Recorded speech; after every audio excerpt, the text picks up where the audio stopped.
Despite the video title coming across as very negative, I do want to provide some actual constructive criticism in this video, because without that, it can just appear like you're complaining or moaning for the sake of it, not sharing your experiences and not offering any real answers or potential solutions. We don't make much progress without constructive criticism, and I genuinely want to get your guys' comments and feedback on what I'm talking about today, as I fear that as a content creator whose job it is to play games and make videos on them, my experience may vary vastly from most others. So it's difficult for me to know what the vox populi is, the opinion of the majority of the people. We all live in little bubbles and have our own cognitive bias, of course, so it can be difficult to see a completely different side of things at times. So please let me know your experience of this below, as I want to make a follow-up to this video based on what people say in the comments. And today we're talking about Warzone 2. You may have noticed if you were watching the gameplay there that I was killed by a cheater who was wall hacking. I immediately clocked that something was weird when they killed me, and watching the kill cam back confirmed it. So I went ahead and reported them and continued to spectate and watch as they tracked people through walls. Now the game before this I was also killed by a cheater, so 2 in a row. And this was last weekend when Resurgent Solos was on. They removed it now for some reason, but that's another story. And the problem with a cheater like this is that if they just wall hack and don't rage hack with crazy aimbots and no recoil, etc., it may be hard for Ricochet to automatically detect them if they're smart and they keep on top of updating their cheats and somehow avoiding ban waves, etc. Apparently, Engine Owning, who are one of the biggest cheat providers, was sued recently by Activision for $3 million, and in response to this, they released their cheats for free last weekend. So that may have been why there was an uptick of cheaters in my lobbies. I know that some people also reported that too. Regardless, I stopped playing the game after this match, as that's just not fun now, is it? And this is generally how I've been feeling about Warzone 2 lately. I'd say that maybe the last 4 weeks or so, aside from when I've had some good matches in solos and tested out DMZ, I just haven't been enjoying Battle Royale that much. It feels like the fun element of Warzone has gone for me in a lot of respects. So I had to think about this, and I've come up with a few reasons as to why I think I'm feeling this way about the game and my lack of desire to really put significant time and hours into it at the moment. So cheating, obviously, that's annoying. I accept that there's always going to be cheats in online PvP games until the end of time, but 2 games in a row, that got to me, and I thought to myself, really, the only way to guarantee that you're not playing against wall hackers and cheaters on PC is to play on PlayStation 5 with crossplay turned off. So I might do that and test it, see how it is, and you may see some PS5 only lobbies in the future. I can do 120 Hz there, I can change my FOV, it's got native mouse and keyboard support, so I'm going to try that and see how it goes. The next biggest thing for me is the audio in Warzone 2. If this game had good footstep audio, I genuinely believe that it would improve the vast majority of players' experiences. The amount of times that I've been killed by a player or squad who has sprinted into my building, Usain Bolt speed, or right behind me in an open field, and I've heard nothing and not been able to react is simply too damn high. And it is frustrating, especially when it happens time and time again. In a tactical FPS game, I personally believe that footstep audio should be audible from realistic distances, because it helps players have context and it allows them to make decisions based on the audio cues in their environment. Whether that's to change a stance and hold an angle, disengage from a squad running into their building, or maybe it's just hiding from a player that you've seen who may have better weaponry but you know they haven't heard you yet. And it's not like this Modern Warfare 2 engine doesn't have good audio, because it was exceptionally good in the PlayStation beta. Watch this clip from a video that I released in September last year. I hear him down here.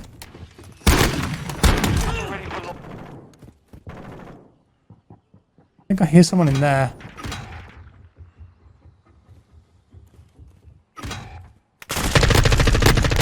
I mean, I knew exactly where that guy was from the audio.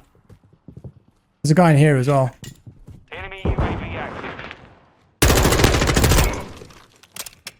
I don't know how well that comes across in the video, or if you're not wearing a headset, but I remember my experience of that was amazing at the time. I felt like finally we have a decent 3D audio engine in a COD game, and that would carry across to Warzone 2 as well. And the 2 years of bad audio in Warzone 1 could be left in the past. But for some reason, it didn't. The footstep audio on release was awful. the 3D element of it was gone, and the distance at which you can hear them has been drastically reduced. This applies to MW2 and Warzone 2. Of course, as I mentioned, they use the same engine. Watch this recent clip from a player called Zach Dubs that I think really demonstrates how badly the footsteps have been nerfed in Warzone 2.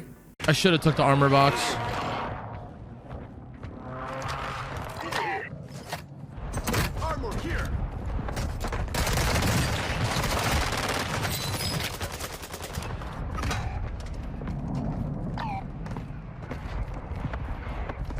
Wait, chat. And that right there is the perfect example of what's wrong with the audio in this game. A full squad, tactical sprinting to his position, multiple players meters away, and the only footstep audio is when the player drops down onto the ground right behind him. Before that, there's nothing.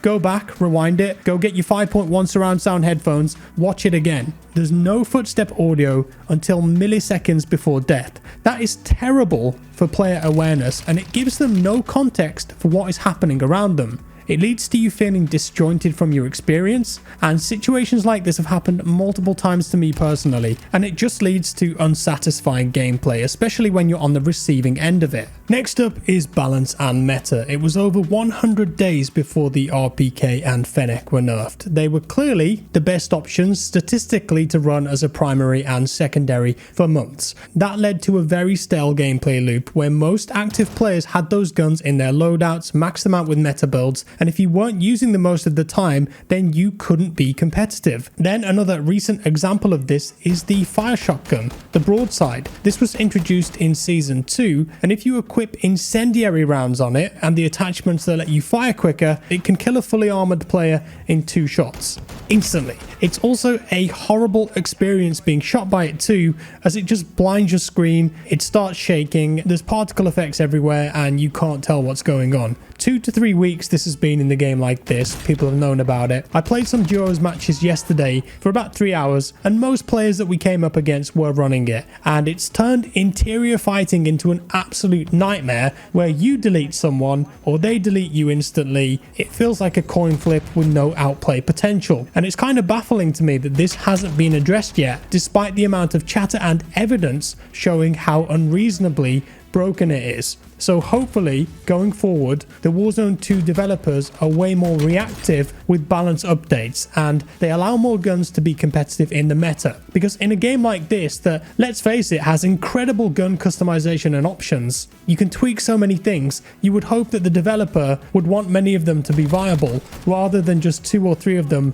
that dominate for months on end. And finally, I know that this one is very subjective, but as I mentioned, I just feel like the fun element of Warzone isn't there for me as much in Warzone 2 as it was in Warzone 1. The game doesn't feel as sandbox and experimentative as Warzone 1 did. I realise that they can't be compared directly, as Warzone 1 released at an unprecedented time where many of us were locked indoors, and it was a great fun social replacement for us. It was also the first time that a vast amount of Call of Duty players got to experience a large map with vehicles, 150 player lobbies, and true squad play with teamwork outside of Blackout. So there's a lot of positive nostalgia tied to it, but Warzone 2 just has a different vibe because of the gameplay changes they made. Some preferred the changes, others didn't. Some of the gameplay changes have already been rolled back to fall more in line with how they were in Warzone 1, but now you've got this weird mix that doesn't quite feel right. I'll give you an example of this from what I'm experiencing. A couple of my close friends, we used to play a lot of Warzone 1 together,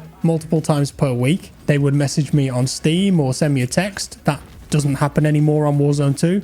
I have a Discord server where members on YouTube and Twitch subs can join, and throughout Warzone 1 there would often be many people in the looking for group voice channels playing together, various different groups, even up until Caldera, and I would join in with them sometimes. With Warzone 2, that hasn't happened at all. Those people just aren't playing it, even with Resurgence, and it just feels like the interest for it has significantly waned. But again, that's my experience and take on things. So please let me know in the comments below, am I wrong about this? Is this just the bubble I'm in? Or have you guys stopped playing it? Have you moved on? Let me know below. I'm not going to sit here though and say that I haven't had any fun at all on Warzone 2. I have, but that mostly came from the initial learning experiences, and the nuke quest, which I think was awesome, but perhaps Battle Royale as a genre is on the way down from its peak of interest now. Wrapping things up, I want to keep this video short because I think that if you ask for too many things, then the messaging becomes complicated. It's better to put like 4 or 5 things forward that I would personally love to see improve with the game. I've done that in this video. I'm still going to play it because there's no better alternative for me personally at the moment in terms of a